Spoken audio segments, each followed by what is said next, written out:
Hello, dear wanderer of whispers, and welcome to another gentle voyage through the veiled annals of history. Whether you're curled up in the quiet of evening, seeking solace in the soft glow of your screen, or already drifting toward dreams with the weight of the day behind you, I'm delighted you've found your way here. If it pleases you, share in the comments where you're tuning in from and the time that graces your clock. It's a serene joy to envision our circle of shadow seekers spanning the globe. And if these hushed tales of the past help ease your mind into repose, a like or subscribe would be a gracious gesture to summon more such tranquil explorations.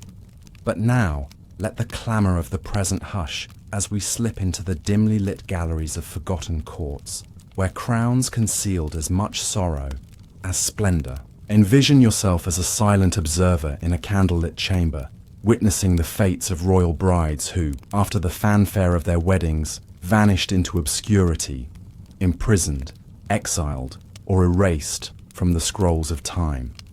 We'll uncover the stories of these lost women, threads of tragedy woven into the tapestry of power, politics, and poignant isolation, narrated in soft tones to guide you softly into reflection. Congratulations, dear listener, on stepping softly into the shadowed halls of history, where the air is thick with the scent of beeswax candles and the faint rustle of silk gowns brushing against cold stone floors. It's a crisp evening, perhaps, in the 14th century, and you find yourself as a silent guest in a grand medieval hall. Maybe the soaring chambers of Westminster or the gilded courts of Constantinople. The room glows with the flicker of 100 torches, their flames dancing like fireflies on the polished silver goblets that line a vast oak table. Tapestries woven with threads of gold and crimson drape the walls, depicting knights and saints, their colours softened by the haze of wood smoke curling from a massive hearth. Outside, the wind sighs through narrow arrow slits, carrying the distant toll of chapel bells and the murmur of a restless crowd gathered for a royal wedding. The air is alive with the clink of goblets, the lilt of minstrels' lutes, and the sweet aroma of spiced wine, cinnamon and cloves mingling with the earthy tang of fresh-strewn rushes underfoot. You stand unnoticed, a quiet observer, as a young bride, barely more than a girl, steps forward, her veil shimmering like moonlight on water. This is her moment of triumph, her union a seal of power. Yet beneath the opulence lies a darker truth. For many such brides, this wedding day marks the beginning of a journey into oblivion. Tonight, we begin our tranquil exploration of the forgotten royal brides, who, after the fanfare of their vows, vanished into the shadows of history, imprisoned, exiled, or erased, their stories whispered softly to guide you toward reflection.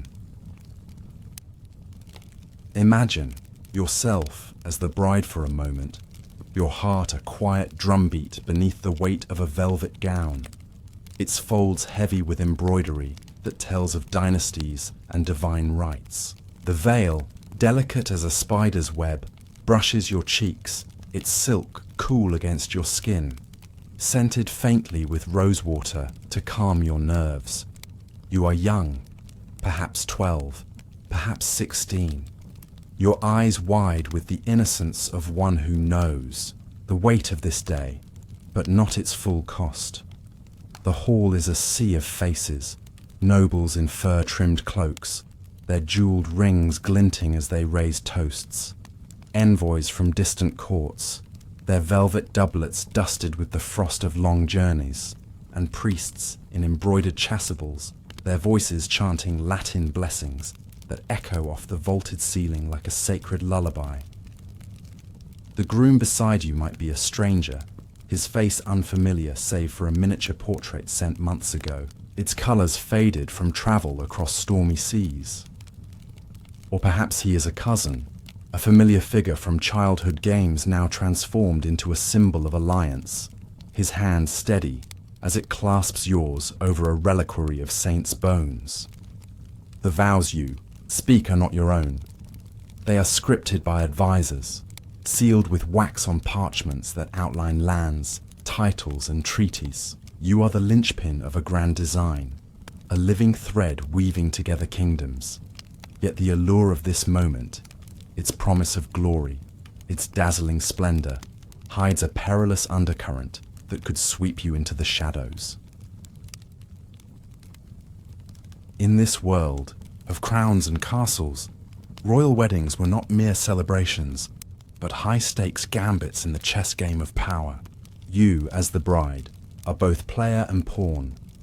Your union, a delicate stitch in the tapestry of alliances that holds a fragile Europe together.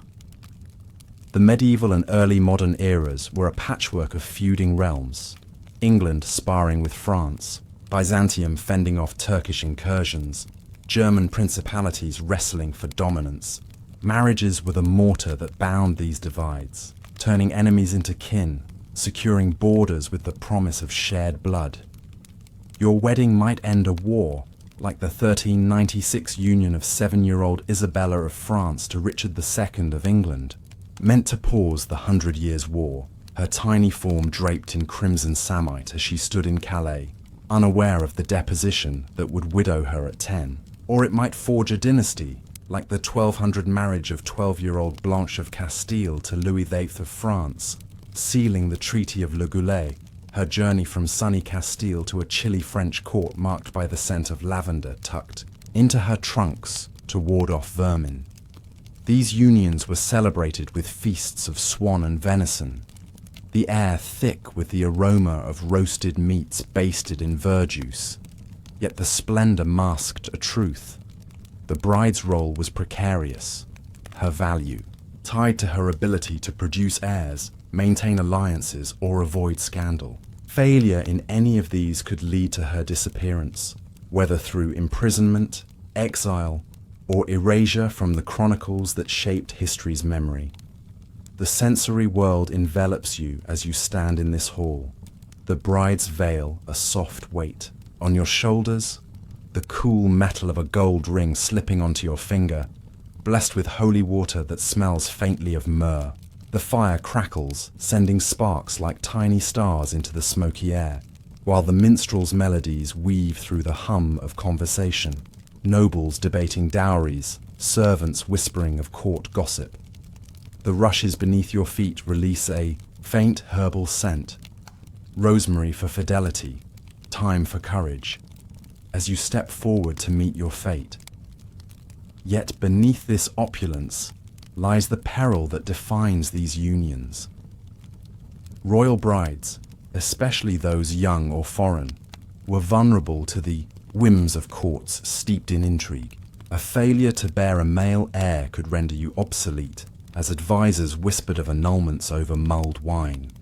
A hint of infidelity, real or fabricated, could lead to imprisonment, as courtiers eager to curry favor spun tales to discredit you. Even success, bearing an heir or securing peace, might provoke jealousy, turning allies into enemies who sought to remove you from the stage. The wedding hall, with its gilded pomp, was a gilded cage, its bars invisible until they snapped shut. Consider the broader currents that swept these brides toward oblivion. In a world where power teetered on the edge of chaos, monarchs and their councils viewed marriage as a tool to stabilize thrones. Young brides were chosen for their lineage, daughters of kings, dukes, or emperors. Yet their youth made them easy to manipulate, their voices drowned out by the clamor of ambition. Foreign brides, sent to distant courts, were particularly at risk, isolated by language and custom, their letters home scented with rose attar to mask tears of loneliness. The church, a towering presence at these weddings, sanctified the vows but offered little protection. Canon law set the marriage age at 12 for girls, 14 for boys, yet dispensations allowed betrothals as early as infancy, tying children to futures they could not comprehend. Bishops in golden mitres blessed unions like that of Agnes of France, wed at 8, to Byzantine Emperor Alexios II in 1180, her vows spoken in the Hagia Sophia amid clouds of frankincense, only for her to vanish from records after political upheavals and remarriages. The Church's focus on political stability over personal welfare turned sacred ceremonies into contracts that could doom the bride to obscurity. The human element tugs at the heart as you stand here, the bride's small hand trembling in yours, her eyes reflecting the torchlight like pools of uncertainty. You might be a princess like Sophia Dorothea of Celle, married in 1682 to George I of England, your wedding a dazzling affair in Hanover, yet destined for imprisonment after an affair scandal erased you from courtly life for decades.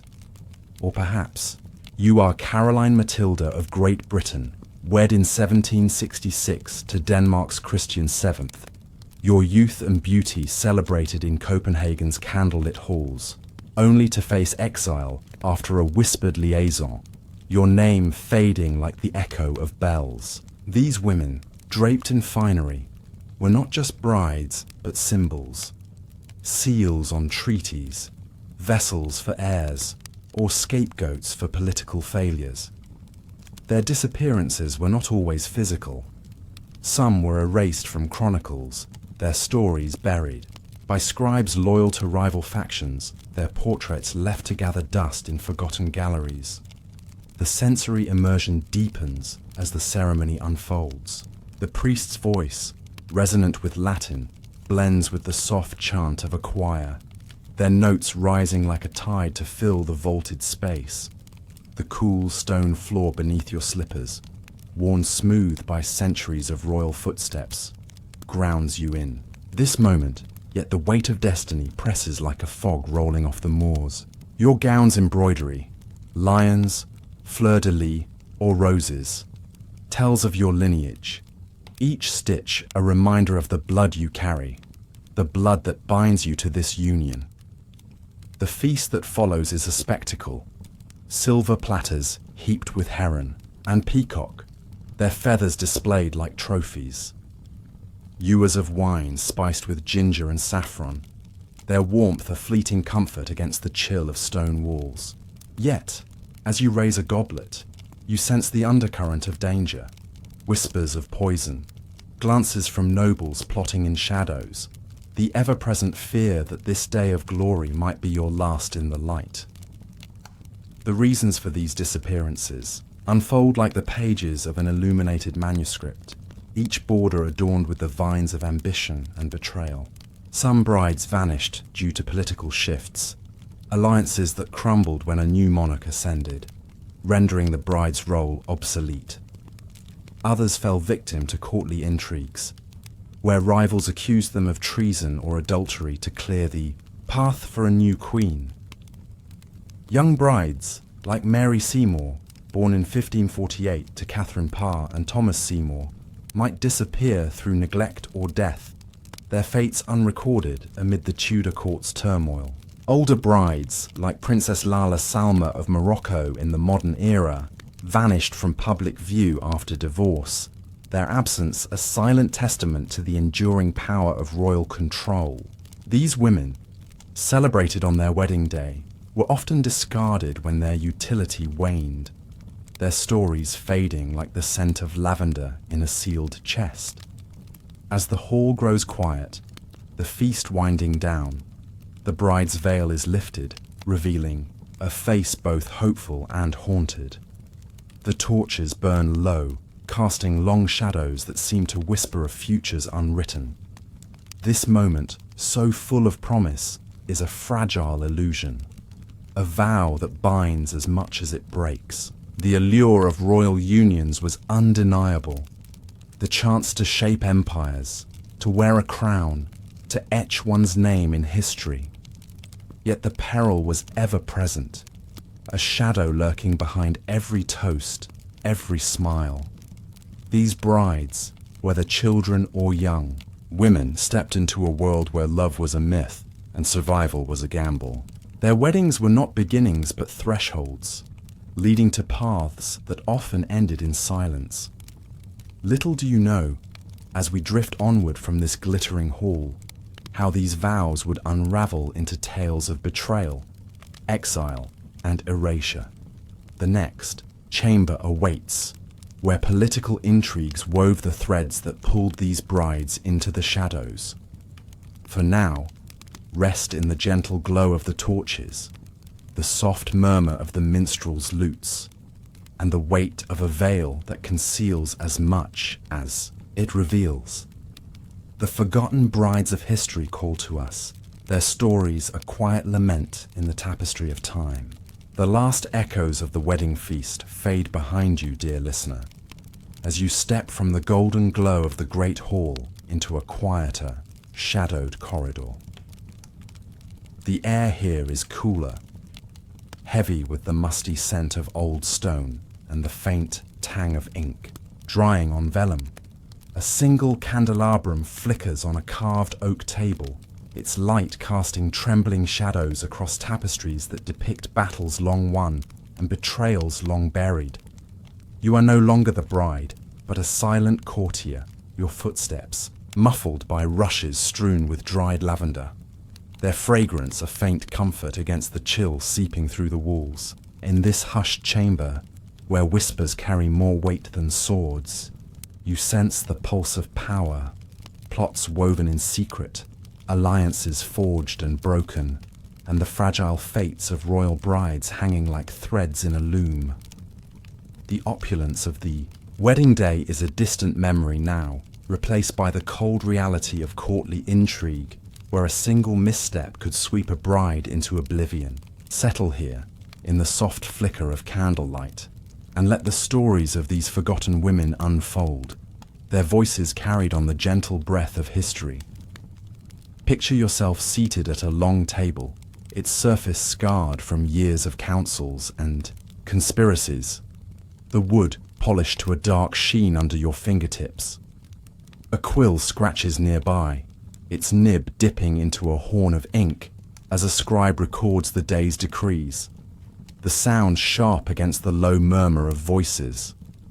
The room smells of wax seals and spiced wine, a goblet of it warming your hands, its cloves and cinnamon masking the bitterness of plots brewing in the shadows.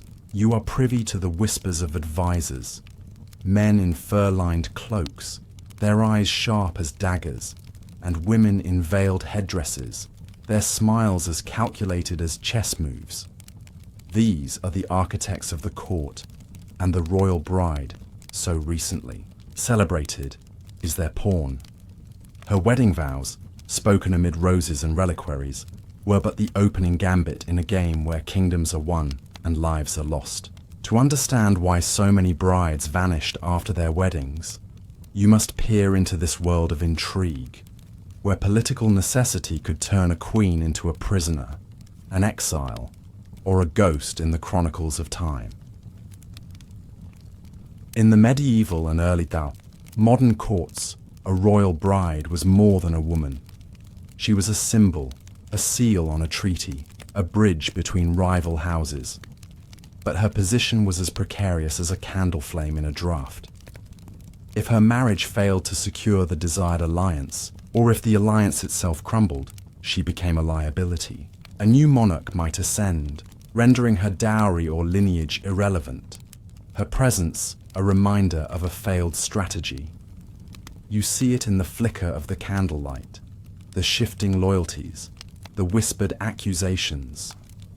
A bride could be accused of barrenness, her womb deemed a barren field when no heir appeared, prompting advisors to murmur of annulments over wax-sealed letters. Or she might be suspected of disloyalty, her every glance scrutinized for signs of infidelity, real or invented, to justify her removal.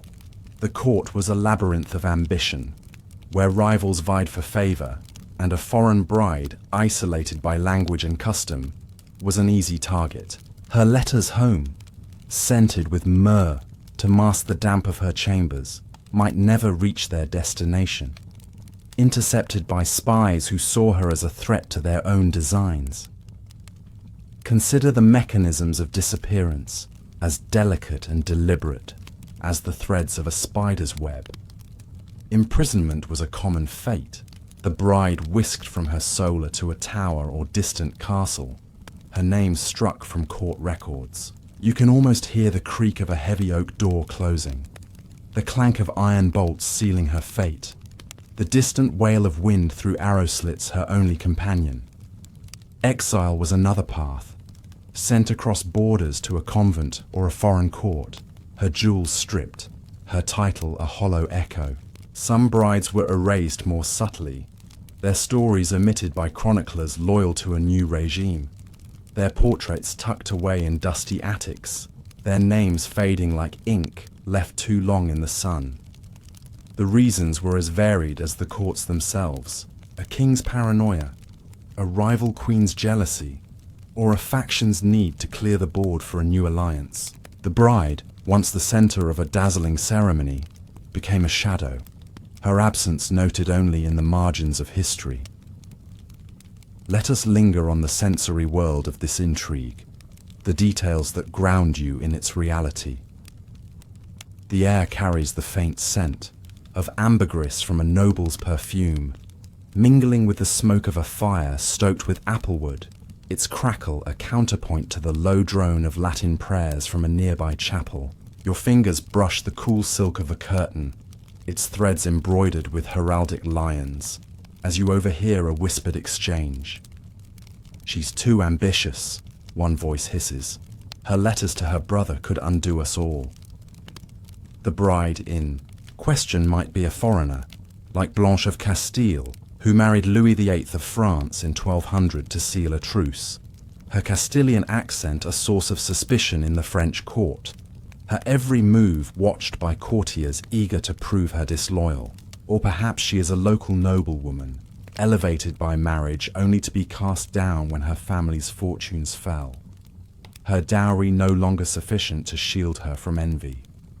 The goblet in your hand grows heavy, its warmth fading as the wine cools, a reminder of how quickly favor could turn to frost. The human cost of these intrigues weighs heavily in this quiet chamber. Imagine the bride, her wedding gown now a memory, confined to a tower room where the only sound is the drip of rainwater through a cracked window.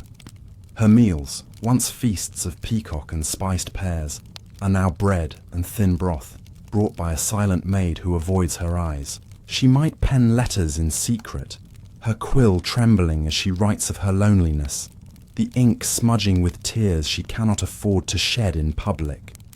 Or picture her in exile, her carriage rattling over muddy roads to a distant convent, the scent of her rosewater perfume fading as she trades silk for rough wool, her title stripped like petals from a flower.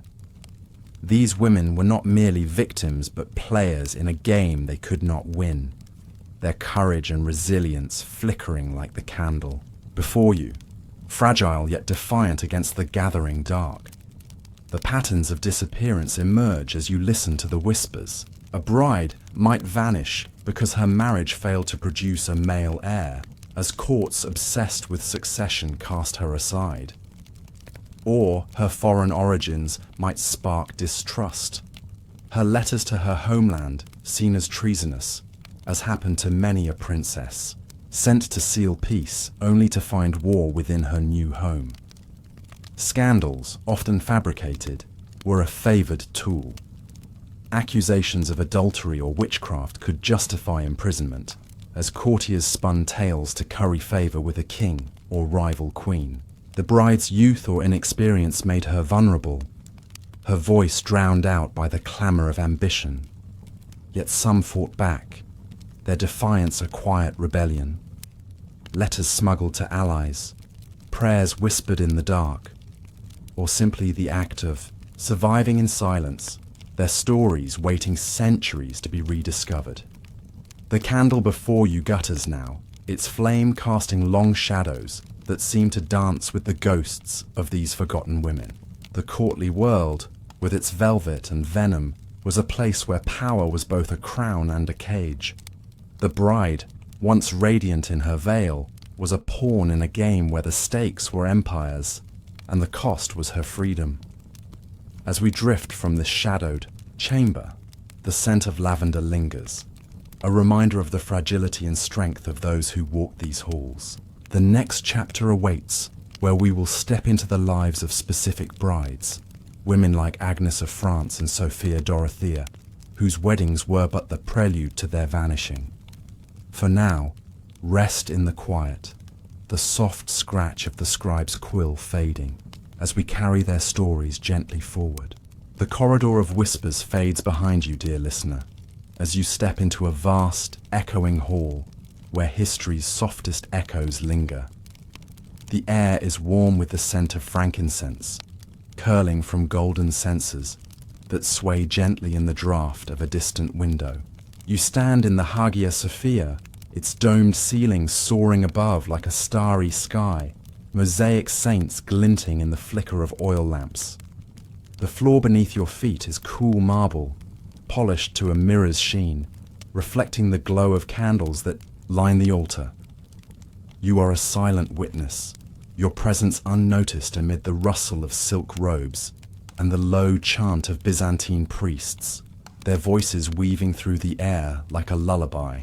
The year is 1180, and a young bride, Agnes of France, stands before you, her small frame draped in crimson samite, her veil trembling as she speaks vows she barely understands.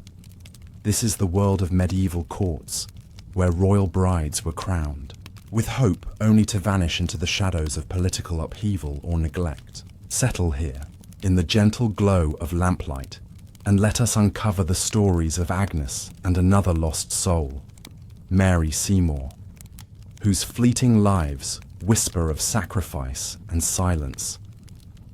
Imagine yourself standing closer now, your breath catching the faint scent of myrrh from the altar, your fingers brushing the cool edge of a marble column as you watch Agnes of France, just 8 years old, take her place beside Emperor Alexios II.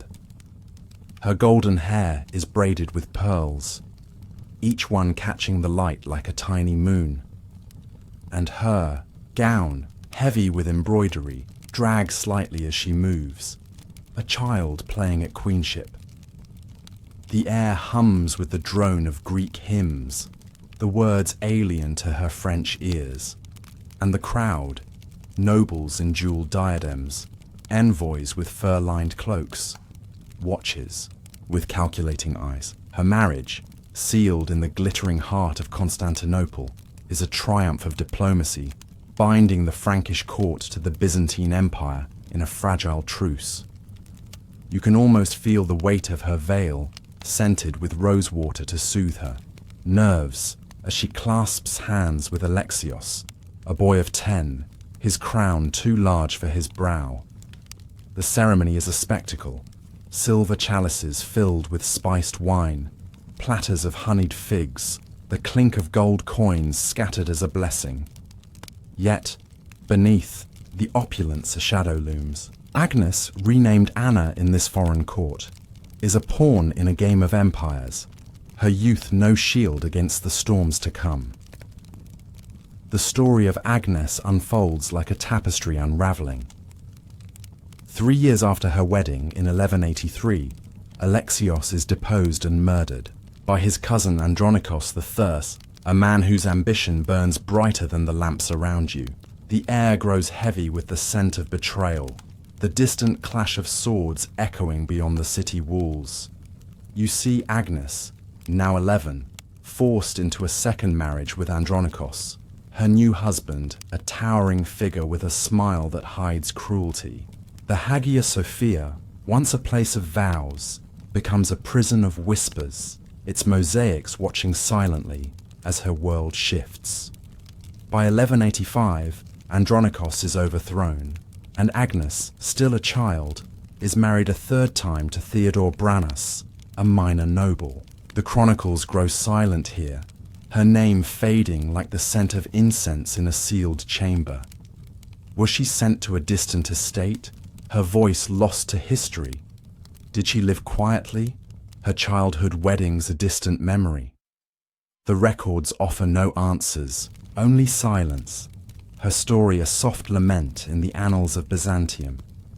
You feel the weight of her solitude, the cool marble beneath your feet, a reminder of the cold fate that claimed her. Now, let the scene shift. The golden glow of Constantinople, giving way to the damp chill of an English manor in 1548. You stand in a small chamber, its oak beams darkened by time, the air heavy with the scent of tallow candles and lavender tucked into the rushes. A fire crackles in the hearth, its warmth barely reaching the cradle where Mary Seymour, infant daughter of Catherine Parr and Thomas Seymour, sleeps fitfully. You are a nursemaid now, your hands folded in the coarse wool of your apron, watching over this child born into the turbulent Tudor court. Mary's mother, Catherine, sixth wife of Henry VIII, lies pale and weak, her recent childbirth sapping her strength. The room smells of herbal possets, chamomile and mint brewed to ease her pain. But death claims her within days, leaving Mary an orphan at less than a month old. The firelight dances on the walls, casting shadows like the spectres of courtly ambition that swirl around this child. Mary's story is one of fleeting presence, her life a whisper in the storm of Tudor politics.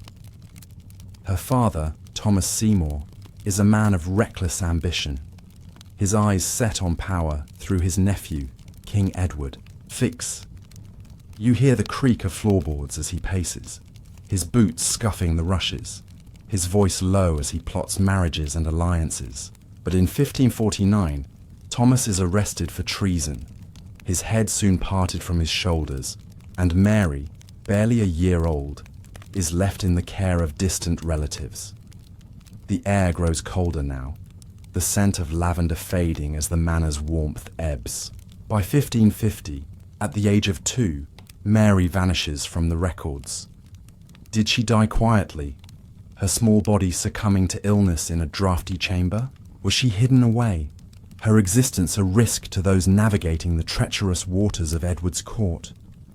You imagine her cradle, now empty, the linen swaddling folded away, its faint scent of milk and herbs the only trace of her. The chronicles, so meticulous in recording kings and queens, offer no mention, her name erased like a footprint in snow. The sensory world of these stories wraps around you, grounding their tragedies in vivid detail. In Constantinople, the clink of chalices and the soft rustle of Agnes's gown mingle with the distant wail of wind through the city's walls, a reminder of the chaos that awaited her.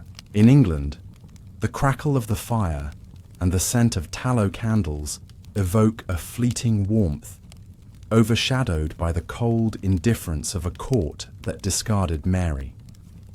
You feel the contrast, the splendor of a Byzantine wedding, the quiet of a Tudor nursery, yet the outcome is the same, a bride or a child destined for betrothal, swallowed by the shadows of history. The priest's chants, the nursemaid's soft humming, the rustle of silk and linen, all fade into silence, their stories carried only in the margins of dusty manuscripts. The human cost of these vanishings lingers in the air, as heavy as the frankincense in the Hagia Sophia or the chamomile in Mary's nursery. Agnes, a child navigating a foreign court, faced years of upheaval, her innocence a casualty of Byzantine ambition. Mary, born into a world of intrigue, was lost before she could even speak her own name. Their disappearances were not mere accidents, but the result of courts where power trumped humanity, where a bride's value was measured in alliances and heirs, not in her own voice. You sense their resilience, faint but enduring, like the flicker of a lamp that refuses to gutter. Agnes may have lived on, her later years unrecorded, but perhaps peaceful. Mary's fate, though unknown, whispers of a child who deserved better than oblivion. As the hall grows quiet, the mosaics of the Hagia Sophia dim, the Tudor manor's fire burns low, and you stand in the stillness, the weight of these stories settling around you. The scent of frankincense and tallow lingers, a reminder of lives that burned brightly, then faded. These early brides, Agnes and Mary, are but the first threads in a tapestry of loss. Their vanishings a prelude to the stories we'll uncover next. The path leads onward to the gilded prisons of later centuries, where more brides face scandal and exile. For now, rest in the gentle hush of this moment, the soft echo of their names guiding you toward the next chamber of histories forgotten. The echoes of Byzantium and Tudor England soften now, dear listener, as you step into a new chamber, this one bathed in the golden light of an Enlightenment-era palace. The air carries the delicate scent of beeswax polish, mingling with the faint sweetness of orange blossoms tucked into a crystal vase on a mahogany table. You stand in a grand hall, perhaps in Hanover or Copenhagen, its walls adorned with damask tapestries and portraits framed in gilded wood, their subjects gazing down with eyes that hold secrets. The floor beneath your feet is parquet, its intricate patterns gleaming under the glow of chandeliers, each crystal prism scattering light like a soft rain of stars. You are a quiet observer, your presence unnoticed amid the rustle of taffeta, gowns, and the clink of porcelain teacups as courtiers murmur behind painted fans. It is the late 17th or 18th century, and a royal bride stands before you, her silk dress shimmering, her smile a fragile mask. The wedding bells have faded, but the weight of scandal looms, ready to sweep her into exile or imprisonment. Settle here, in the gentle flicker of candlelight, and let us uncover the stories of Sophia Dorothea of Celle and Caroline Matilda of Great Britain, whose gilded lives became gilded prisons. Picture yourself in Hanover in 1682, your fingers brushing the cool silk of a curtain as you watch Sophia Dorothea of Celle, a vibrant young woman of 16, take her place beside George Louis, the future George III of England. The hall is alive with the scent of lavender sachets tucked into her gown, their fragrance a fleeting comfort against the formality of the occasion. Her dress, a cascade of silver brocade, catches the light of 100 candles, each flame trembling in silver sconces. The air hums with the soft strains of a harpsichord, its notes weaving through the murmur of German nobles in velvet doublets, their gold buttons glinting as they raise glasses of claret. Sophia's wedding is a triumph, her beauty celebrated, her dowry a bridge between Celle and Hanover. You see her smile, bright but fleeting, as she clasps hands with George, his demeanor cool, his eyes already wandering to the courtier's whispers. The feast is opulent. Platters of roasted pheasant, cakes dusted with sugar like fresh snow. But beneath the splendor, a shadow stirs. Sophia, full of wit and warmth, is unprepared for the court's cold calculations, where love is a luxury and loyalty a trap. The years pass, and you find yourself in a quieter chamber, the air heavy with the scent of damp stone and wax seals. It is 1694, and Sophia, now a mother of two, is accused of an affair with Count Philip Christoph von Königsmarck, a dashing Swedish noble. The accusation, whether true or spun by rivals, is a spark in a tinderbox. You hear the scratch of quills on parchment, advisors drafting letters that condemn her, their ink black as the intrigue that surrounds her. The scent of rosewater lingers in her chambers, but the warmth of her wedding day is gone, replaced by the chill of suspicion. George, eager to secure his succession, divorces her, and Sophia is banished to Alden Castle, a remote fortress in Lower Saxony. Imagine her there, in a room with barred windows. The only sound the drip of rainwater and the creak of a wooden floor as she paces. Her gowns, once resplendent, are replaced with plain wool. Her jewels locked away. Her children forbidden to visit. For 32 years, until her death in 1726, she is a prisoner, her name erased from courtly records, her letters, scented with faint lavender, intercepted and burned. You feel the weight of her solitude. The candlelight in her cell a faint echo of the chandeliers that once celebrated her. Now, let the scene shift to Copenhagen in 1766. The air bright with the crisp scent of sea salt and the warmth of beeswax, candles in a Danish palace. You stand in a ballroom, its mirrors reflecting the glow of crystal chandeliers, the floor a mosaic of polished oak. Caroline Matilda of Great Britain, just 15, steps forward, her gown of pale blue silk shimmering, like the sea beyond the windows. Her marriage to Christian VII of Denmark is a spectacle, the hall filled with the clink of silver goblets and the laughter of nobles in powdered wigs. The air carries the scent of jasmine from her bouquet, a fragile nod to her English home, now a distant memory across stormy waters. You watch her, a young girl with wide eyes, her hand trembling as she takes Christians, his demeanor erratic, his mind already fraying under the weight of madness. The wedding is a diplomatic triumph, binding Britain and Denmark, but the courtiers' smiles hide their schemes, their whispers sharp as the quills that will soon write her downfall. By 1772, the scene darkens, the ballroom's glow replaced by the cold light of a Danish winter. You stand in a small chamber, the air heavy with the scent of ink and sealing wax, as accusations of an affair with Johann Friedrich Struensee, a court physician, swirl around Caroline. The charge, fueled by political rivals, is a dagger to her heart.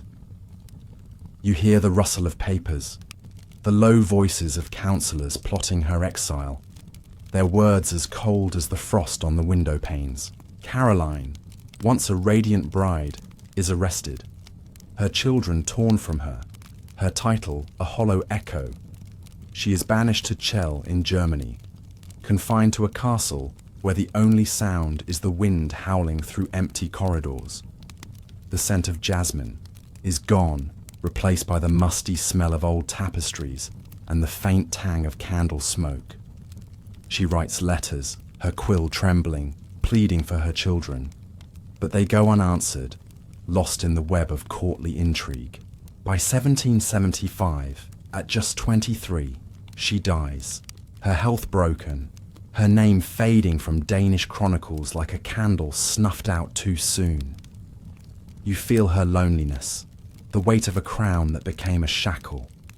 The sensory world of these stories wraps around you, grounding their tragedies in vivid detail. In Hanover, the clink of goblets and the scent of lavender evoke a wedding's fleeting joy, overshadowed by the cold stone of Alden's prison. In Copenhagen, the shimmer of chandeliers and the scent of jasmine give way to the chill of exile, the creak of a castle gate sealing Caroline's fate.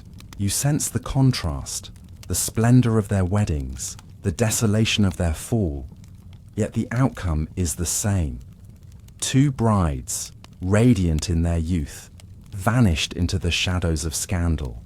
The harpsichord's notes, the rustle of silk, the flicker of candles, all fade into silence, their stories buried by courts that valued power over humanity.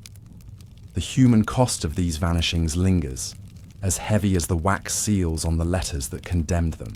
Sophia Dorothea, once a lively spirit, spent decades in isolation, her laughter replaced by the echo of her own footsteps. Caroline Matilda, a girl thrust into a foreign court, faced madness and betrayal, her youth no shield against the cruelty of exile. Their scandals, whether real or fabricated, were tools of political necessity, wielded by rivals who saw them as obstacles to power. Yet their resilience shines through. Sophia's quiet endurance in her prison, Caroline's desperate letters to her brother in England, pleading for rescue. These women, celebrated on their wedding days, were discarded when their utility waned.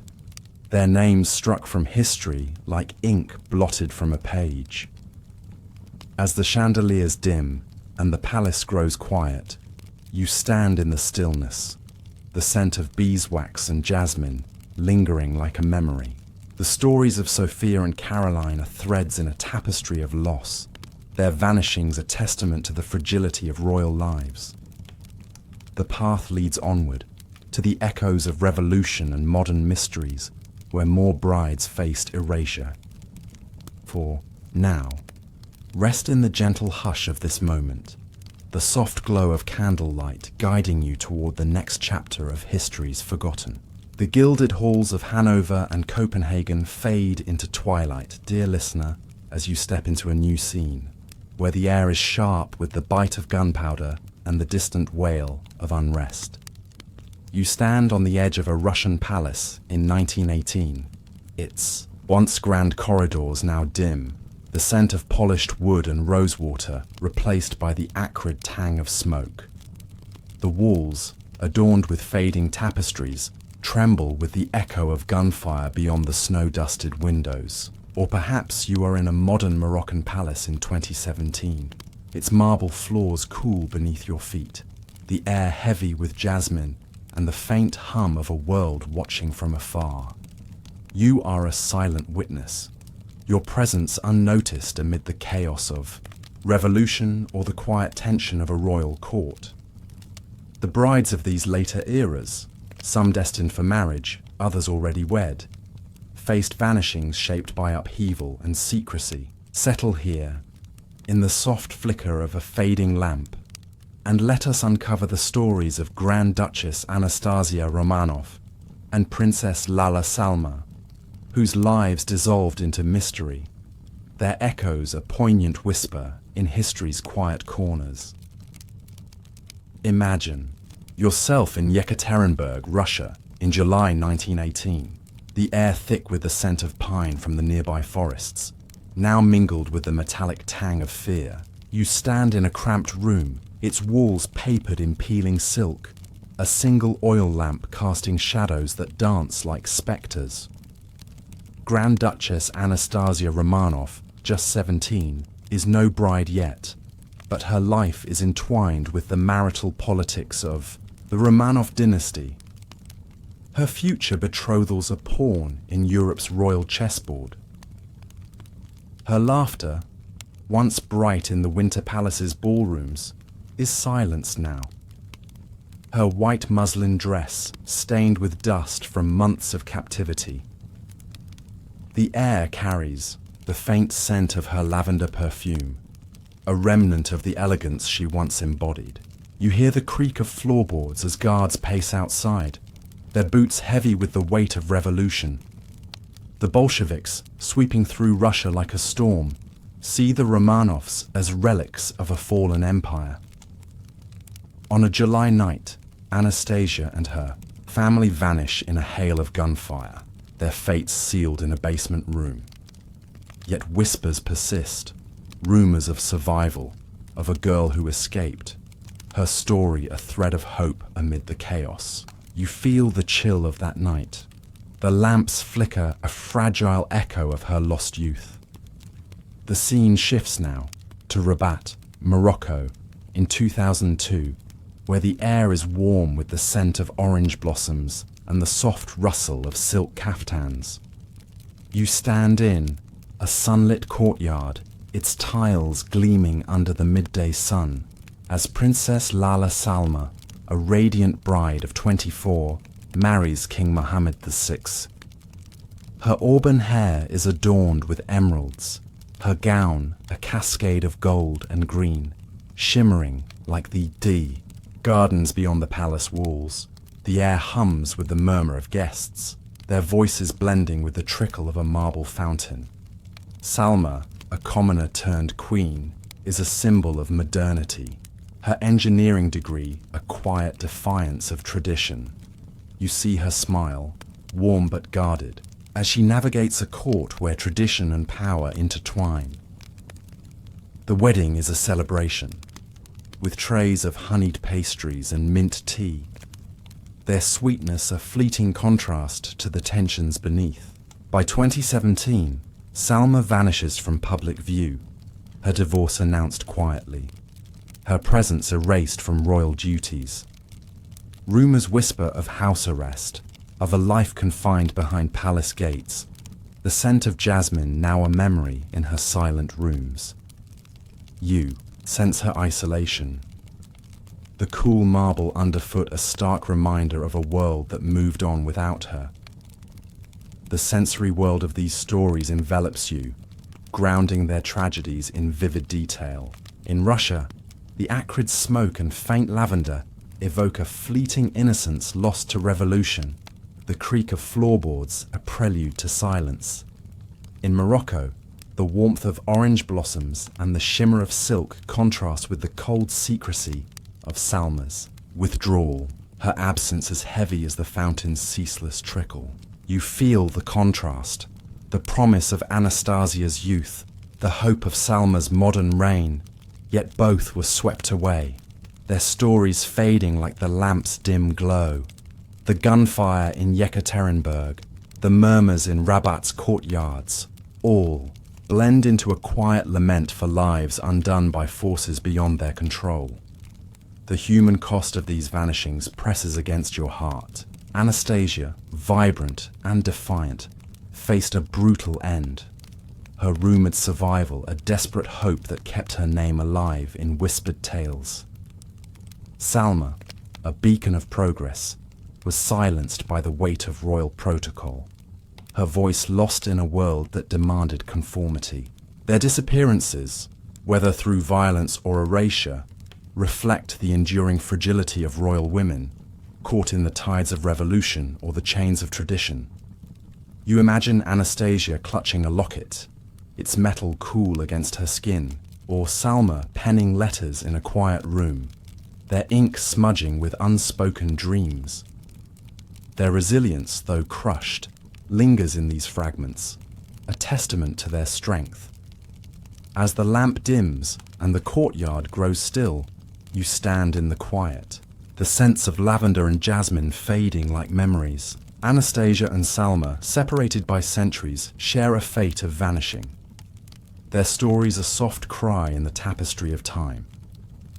The path leads onward, to a final reflection on why these disappearances faded and how their legacies endure. For now, rest in the gentle hush, the echo of their lives guiding you toward history's final chamber. The tumult of revolution and the whispers of modern palaces fade now, dear listener, as you step into a quiet archive, a sanctuary of memory where history's softest voices linger. The air is cool, scented with the musty tang of old parchment and the faint dust of forgotten tomes.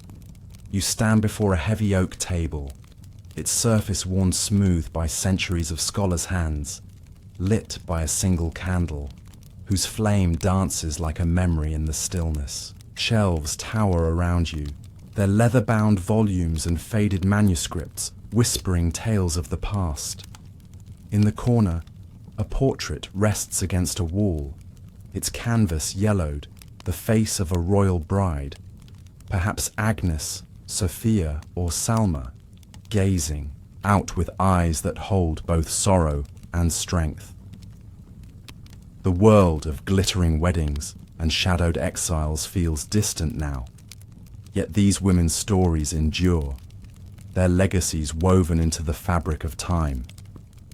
Settle here, in the gentle glow of candlelight, and let us reflect on why these vanishings faded and how the forgotten brides of history are rediscovered, their voices a soft lullaby to guide you into repose.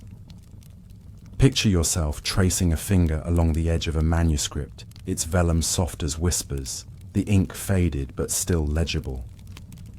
The scent of aged leather mingles with the wax of the candle, its light casting shadows that seem to move with the ghosts of these lost women.